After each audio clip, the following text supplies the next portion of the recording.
Assalamualaikum warahmatullahi wabarakatuh. Kali ini kita akan membahas tentang contoh soal medan listrik, di mana materinya sudah saya bahas di video sebelumnya. Pada soal ini diterangkan bahwa pada titik-titik sudut B dan D, sebuah bujur sangkar ABCD masing-masing diletakkan partikel bermuatan min Q. Agar kuat medan listrik di titik A 0, maka di titik C harus diletakkan sebuah partikel bermuatan sebesar. Hal pertama yang harus kita lakukan adalah menggambar dulu bujur sangkar ABCD. Kalau kita gambar, kira-kira aja ya, ABCD seperti ini. Di sini ada muatan, berarti. Katakan di sini adalah titik A, di sini titik B, di sini titik C, dan di sini adalah titik D. Seperti itu. Nah, katanya di titik B dan D ada masing-masing partikel bermuatan min Q. Jadi di titik B di sini ada minus Q, di sini ada minus Q. Seperti itu. Jenisnya negatif. Yang diinginkan adalah medan listrik di A sama dengan 0, medan listrik di A.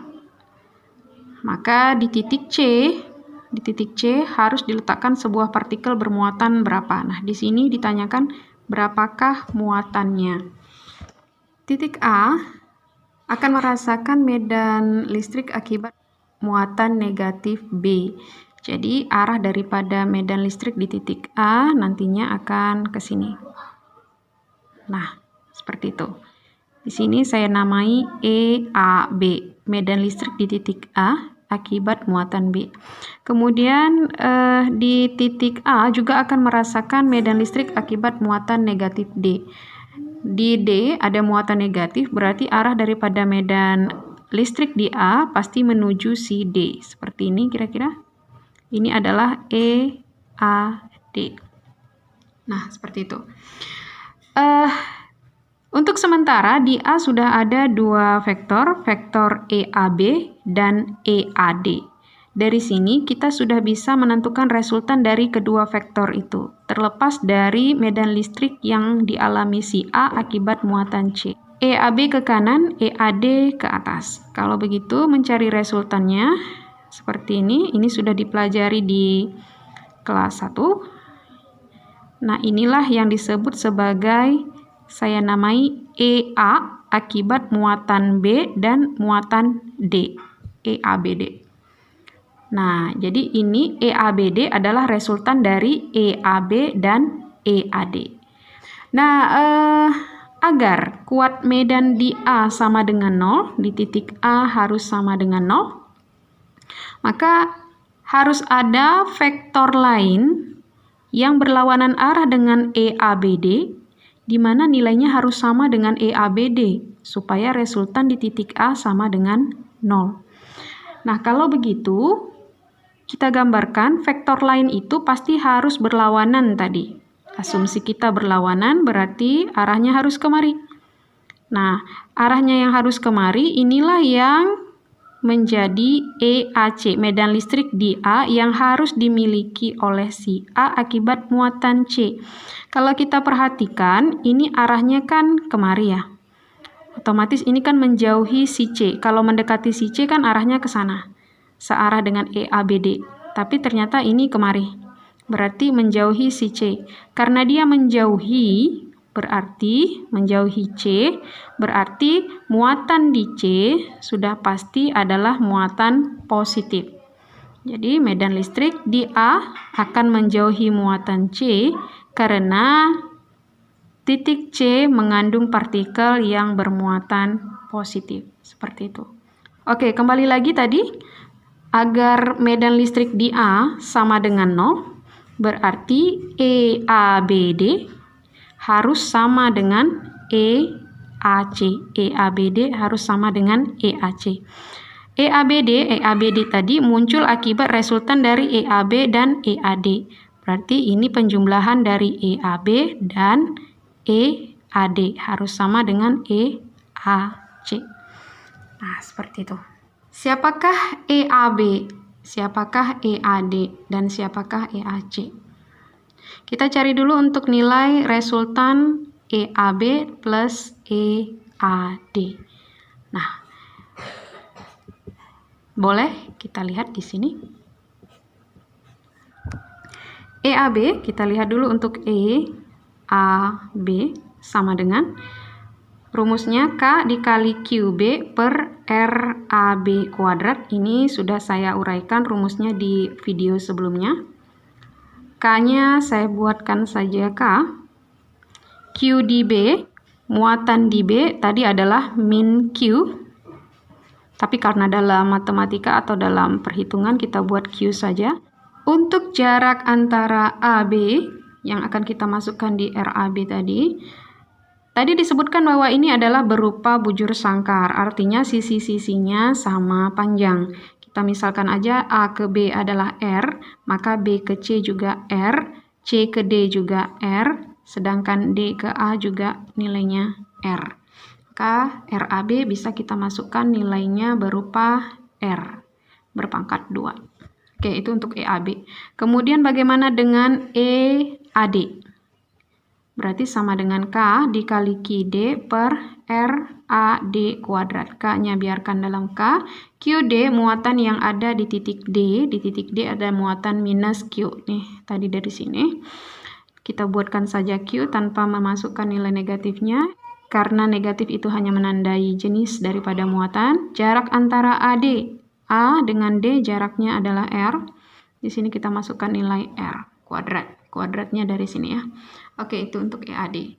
Nah, untuk meresultankan nilai daripada EAB ditambah dengan EAD. Nah, EAB tambah EAD untuk penjumlahan vektor EAD, EAB yang membentuk sudut 90 derajat. Seperti pada materi vektor di kelas 10 ya.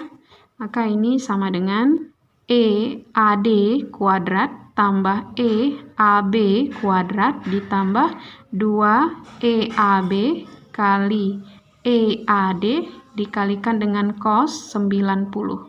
Kenapa kita gunakan cos 90 derajat? Karena sudut antara EAD dan EAB adalah 90 derajat siku-siku ya. Sama dengan akar dari EAD ini nilainya, EAD yang ini ya, kaki.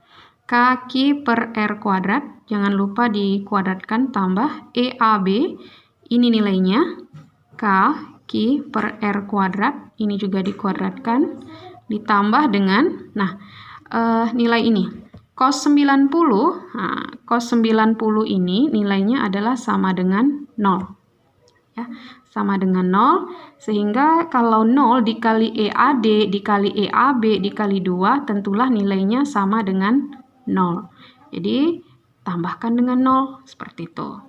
Nah, ya kalau kita perhatikan ini dan ini adalah bilangan dengan variabel yang sama, sehingga di sini koefisiennya kalau tidak ada bisa kita maknai 1, di sini juga 1 tambah 1 artinya sama dengan akar 2 dari KQ per R kuadrat dikuadratkan. Nah, sama dengan KQR kuadrat dikuadratkan. Ketika kuadrat diakarkan, maka pasti akarnya hilang, kuadratnya juga hilang, tinggal kaki per R kuadrat. Kemudian di sini akar 2, biarkan dia dalam bentuk akar 2. Maka inilah nilai daripada EAB ditambah EAD. Kita pindahkan kemari. Nah, di sini nilainya menjadi kaki per R kuadrat akar 2 sama dengan, sedangkan EAC itu kan nilainya, nah EAC kalau EAC itu kan sama dengan K dikali QC per RAC kuadrat sama dengan K dikali QC, QC itu adalah Q per jarak AC. Nah, jarak AC berarti itu adalah jarak dari sini kemari. Ini kemari kan? Nah, jadi kita perhatikan dulu segitiga ABC. ABC. Nah, kalau kita perhatikan segitiga ABC seperti ini. Di sini A, di sini B, di sini C. A ke B R, B ke C juga R. Ini jaraknya A ke B jaraknya R, B ke C juga R. Maka jarak AC, jadi ini yang ditanya, jarak daripada AC. Jadi jarak AC, nah ini memenuhi hukum Pythagoras bahwa AC sama dengan akar daripada AB kuadrat ditambah BC kuadrat. Seperti itu. Sama dengan akar dari AB. AB jaraknya adalah R kuadrat tambah BC jaraknya R kuadrat. Berarti sama dengan akar 2R kuadrat, atau AC itu adalah R kuadrat diakarkan hasilnya R, akar 2 tetap dalam akar 2, seperti itu. Maka bisa kita buat RAC di sini adalah R akar 2. Jangan lupa pangkat 2. Berarti sama dengan kakinya tetap kaki per R akar 2 dikuadratkan R kuadrat, itu R kuadrat. Akar 2 dikuadratkan itu hasilnya 2. Nah, nilai daripada EAC berarti adalah kaki per 2R kuadrat. Kita pindahkan kemari. Kaki per 2R kuadrat. Dari sini ada yang bisa kita sederhanakan atau ada yang bisa kita coret R kuadrat dengan R kuadrat, K dengan K. Nah, Q di sini tadi QC ya. QC kita belum tahu nilainya berapa. Di sini maaf. Di sini tadi QC, di sini QC. Ini yang mau kita cari tadi berapa nilai daripada QC. Jadi di sebelah kiri tinggal Q akar 2, di sebelah kanan tinggal QC per 2. Dari sini dapatlah nilai bahwa QC adalah 2 akar 2Q. Nah, seperti itu. Dari mana 2 akar 2Q? 2-nya kita kali dengan akar 2 dan Q. 2 akar 2Q. Oke, hari ini contoh soal kita mengenai medan listrik cukup dulu sampai di sini. Kedepannya kita akan membahas tentang potensial listrik dan energi potensial listrik sekaligus. Mudah-mudahan hari ini pembelajarannya bisa lebih mudah dipahami dan tetap bahagia. Assalamualaikum warahmatullahi wabarakatuh.